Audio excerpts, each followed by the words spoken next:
The cost of emitting carbon continues to escalate, demanding bold and decisive action from today's energy producers. As the owner of its own electrical generation and distribution, as well as hosting a concentration of industrial emitters, the City of Medicine Hat is particularly sensitive to changing emission standards and carbon costs. However, the city has an opportunity to offset, capitalize, and thrive in the low-emission economy of the future by becoming a hydrogen hub.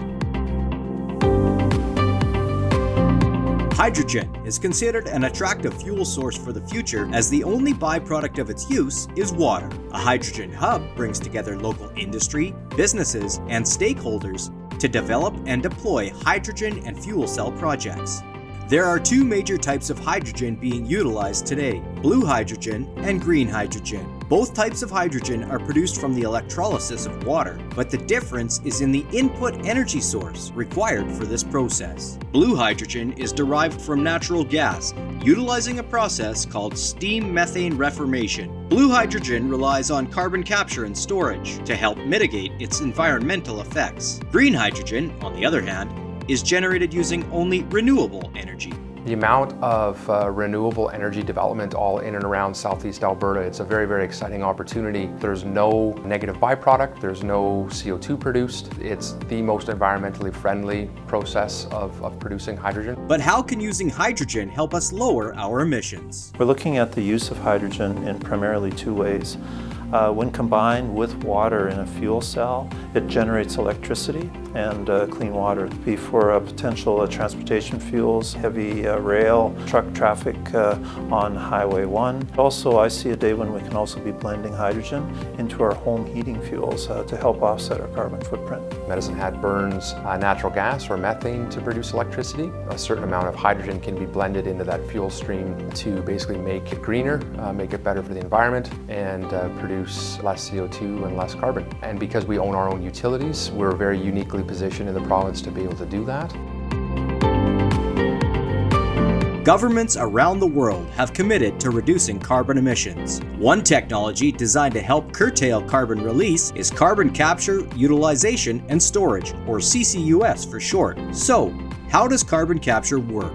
Basically, it takes the carbon from industrial processes and then secures and stores that carbon underground in a safe and reliable manner. What's really unique about Medicine Hat, because we own our own oil and gas company, is we have geologic data that leads us to believe that we are ideally situated to be able to safely inject CO2 deep into the ground. Through our exploration efforts and other efforts in the area, we're aware of a zone, multiple zones actually within the Medicine Hat area that have that capability of storing that carbon. You need a thick rock, you need it over a wide area, you need to ensure that it has a very stable cap rock over top of it, and it has not been drilled extensively. And we have that within the City of Medicine Hat and within this area.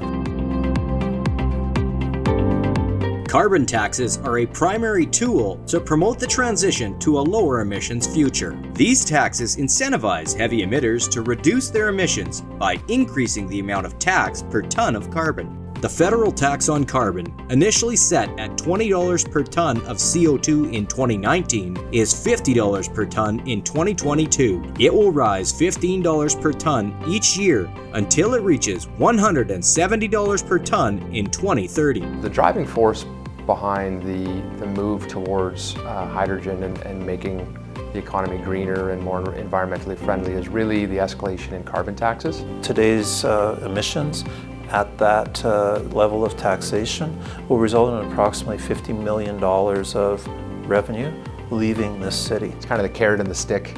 On one hand, the stick is the carbon taxes, and the government is telling you, get in line or you're going to have to pay more taxes. And then the carrot is basically doing the right thing for the environment and being an environmental steward. A municipality, a region, an area that's able to provide carbon sequestering is going to attract investment. It's going to attract those companies with heavy carbon footprints that want to decarbonize. We are viewing CCUS, carbon capture, utilization, and storage as an absolutely key, essential business retention and expansion project for the city of Medicine Hat. Everyone's looking for tax revenue. Everyone is looking for that next job creator. Carbon capture will generate jobs in terms of not only its exploration phase, the construction phase, the operating phase, but those job numbers will pale in comparison to the jobs that will come with those companies that are heavy emitters looking to locate. There are literally tens of billions of dollars that have been set aside to support CCUS and hydrogen by the federal government. Let's put Medicine Hat at the front of the line for that money. It all adds up to a plan that will securely and positively position the City of Medicine Hat to manage future carbon tax increases, attract and maintain jobs, and meet our environmental commitments.